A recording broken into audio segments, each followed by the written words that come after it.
Hey friends, welcome back to the channel. My name is Robin if you're new. I don't even know if you can see my face in this shot.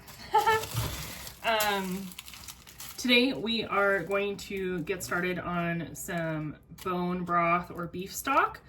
I've got three, I think these are 10-pound bags. Pretty sure they're 10-pound bags. They're pretty heavy. Of just some beef bones that we got from the half a cow that we purchased in the summer or spring. So we're just getting to this now. I've got my massive pot here. It's quite large. I'm hoping that these are all going to fit in there. It might have to cook down before everything actually fits in this pot, but we're going to get them in.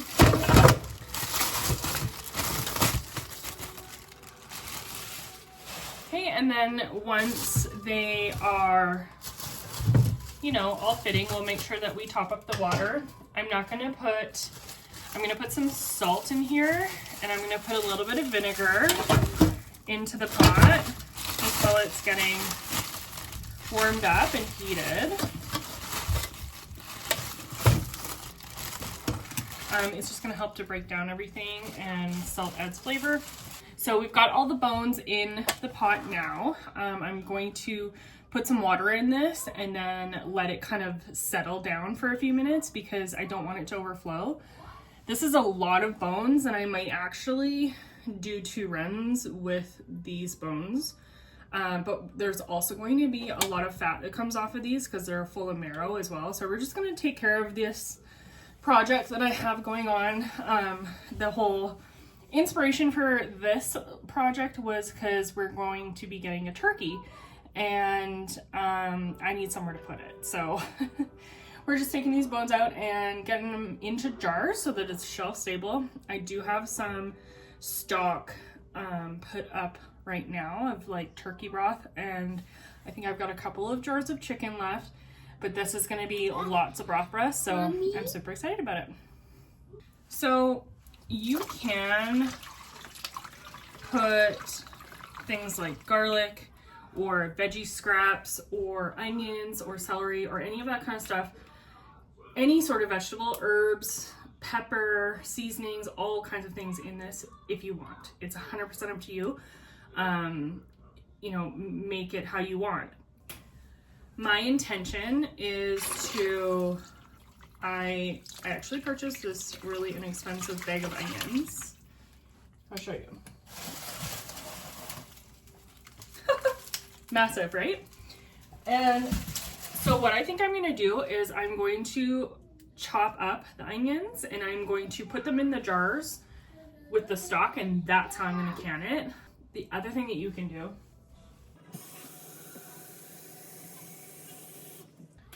is you can roast your bones before you boil them, and that brings out a super rich and dark color and flavor on your stock.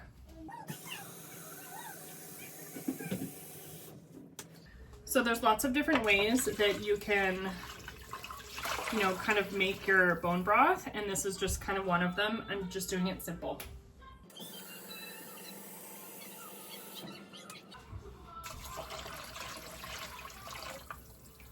Okay, so I think that's gonna be it. I'm just gonna keep, this is clean, so I'm just gonna put it back in the drying rack, but I'm going to keep this out because I probably will end up topping up this pot. Like I said, because the bones are over the pot, I want them to get into the pot before I fill up the rest of it, just in case it overflows. Yeah, and I'll show you a couple of clips as we go and as we get ready to put this in jars.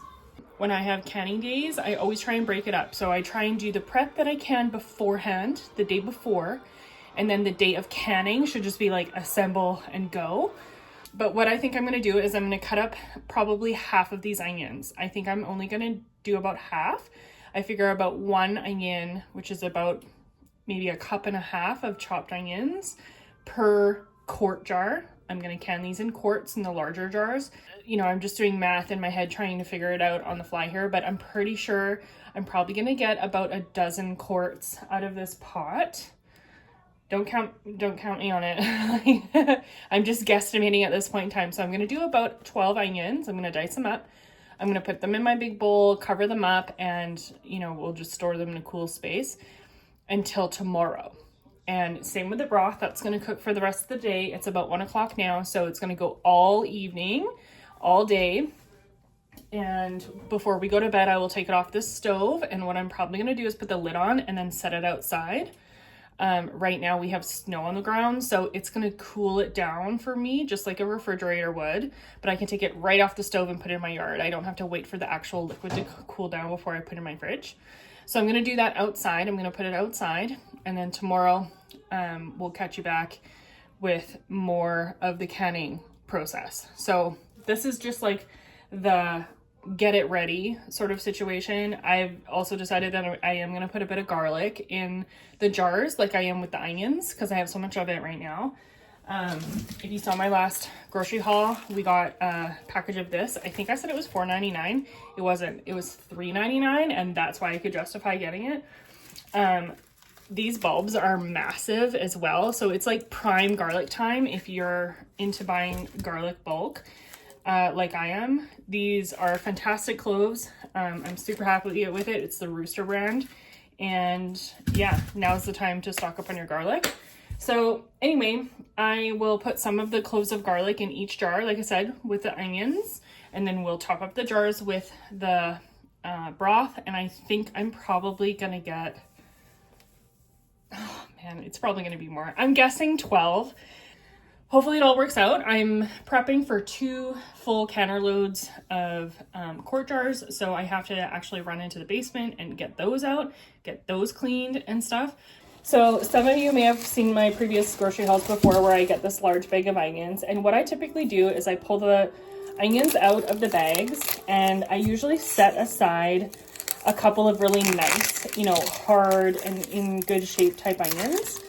For example, this one's kind of got some spots on it. It's not super rock hard. It's a little bit squishy. So when I cut this one, I'm probably going to take this at least 1 full layer off, and we'll dice this one up. Let's see if I can find a nice one. Here, like this one is nice. It's rock hard, no problem. So I'm going to put this one in the fridge. That's what I typically do. And then the rest of the onions, like this one, I chop up. I put into freezer bags, and I just pull them out of the freezer as I need them.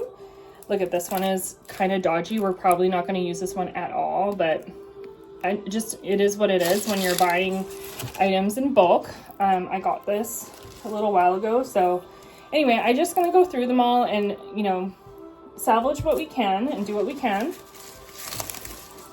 We are about 2 hours in to this.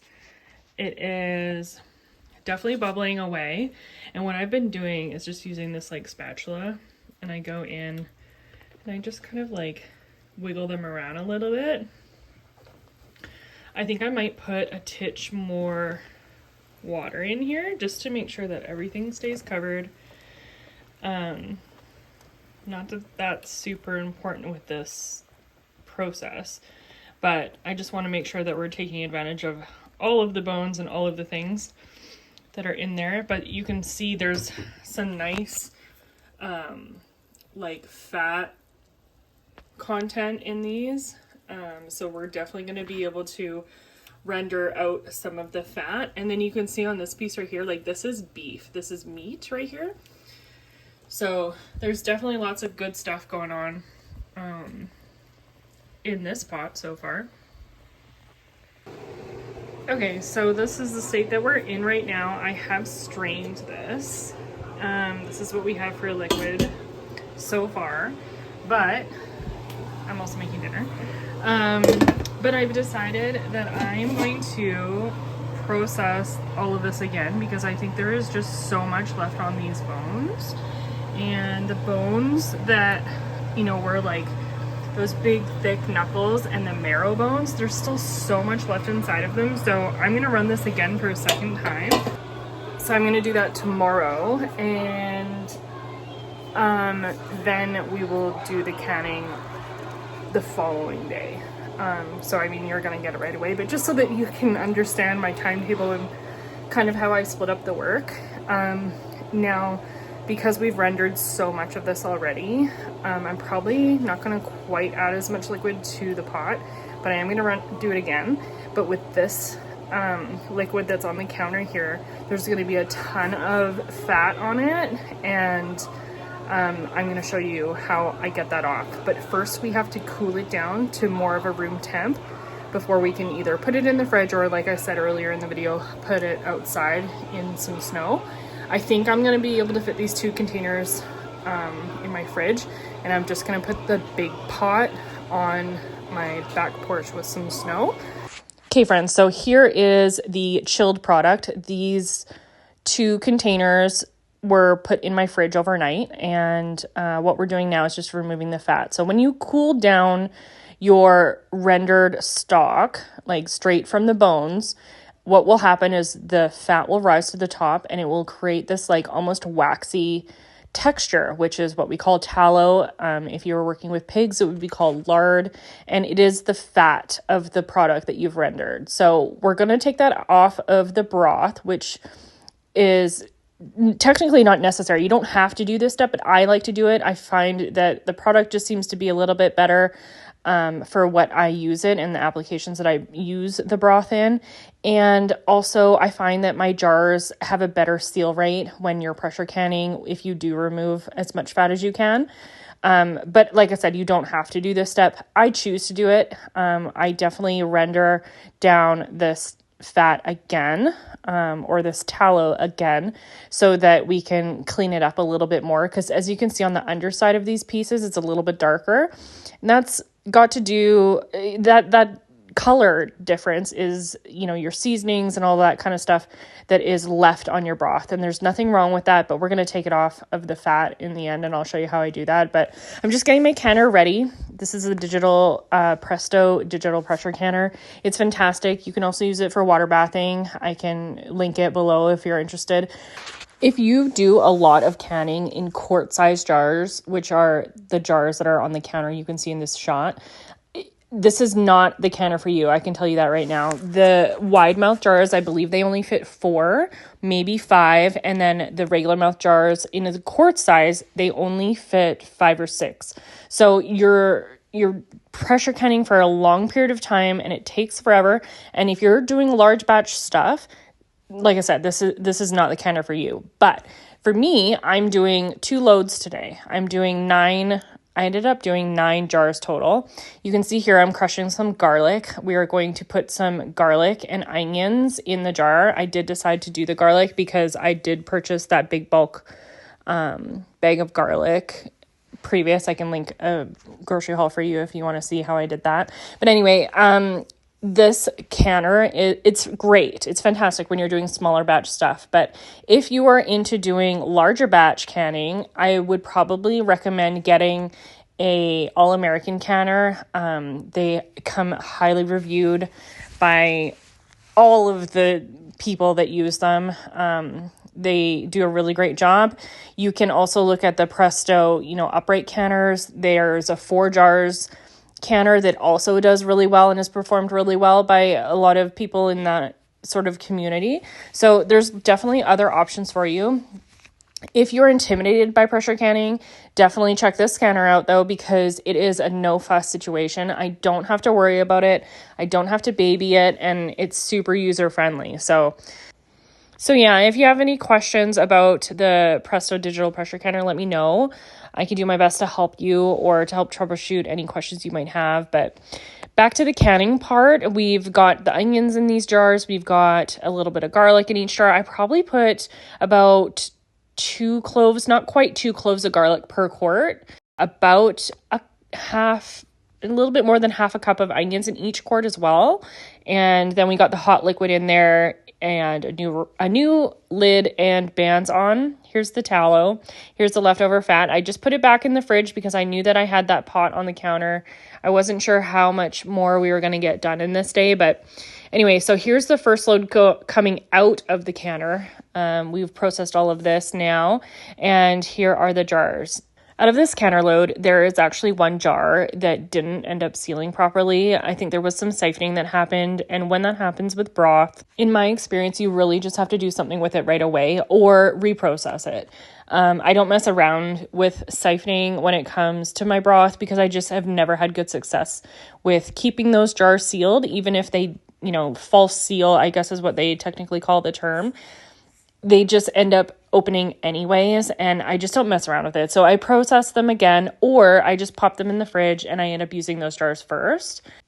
And then the other thing that I ended up doing was switching out the water. So I took the water out of that first load and I put new water into the canner before I started my next load into the pressure canner. So we're putting the onions in the jar here, finishing off the rest of that garlic, and then topping off with the broth, new lids, and bands. And these are the wide mouth jars that I had. And like I was saying earlier, only 4 of these fit into this canner, which actually ended up working out almost perfectly. We ended up with almost half a pint, and then the 1 quart that didn't actually seal that I ended up putting in my fridge, that was what we had. If you see right here on the counter, I've got a couple of towels on top of these jars. These jars are sitting pretty much right next to my window, and that's not something that I recommend you doing, especially if you live in the north or anywhere that is cold, because outside it was so cold. I just kind of gave them a little blanket and I was hoping for the best on the rest of these jars. I do end up moving them to the other side of my kitchen, like where my stove is, but here's the color of the broth. You can see most of the onions in there bubbling away after coming out of the canner.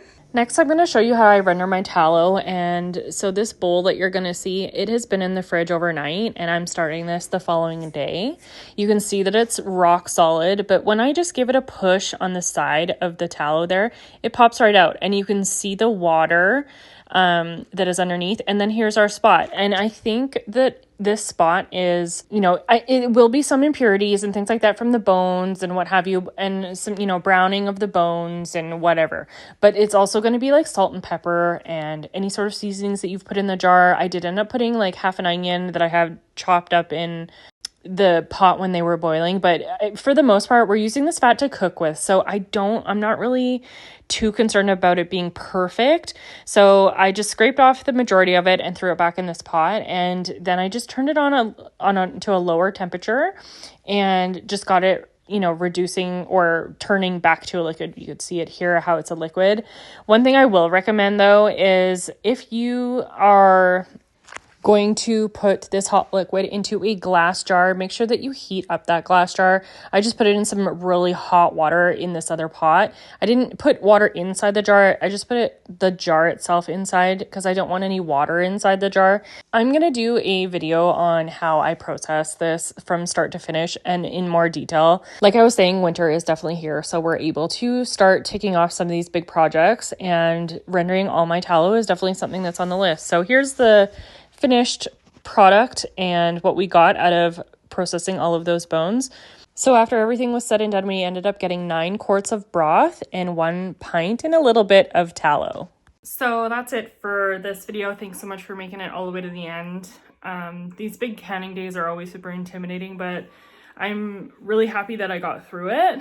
It did take me a couple of days, but we made it and we got tons of broth, which is really exciting. I did end up getting 9 full quarts. I had 1 quart that didn't seal properly, so just popping that in the fridge. And then the leftovers, we actually ended up making some soup one day.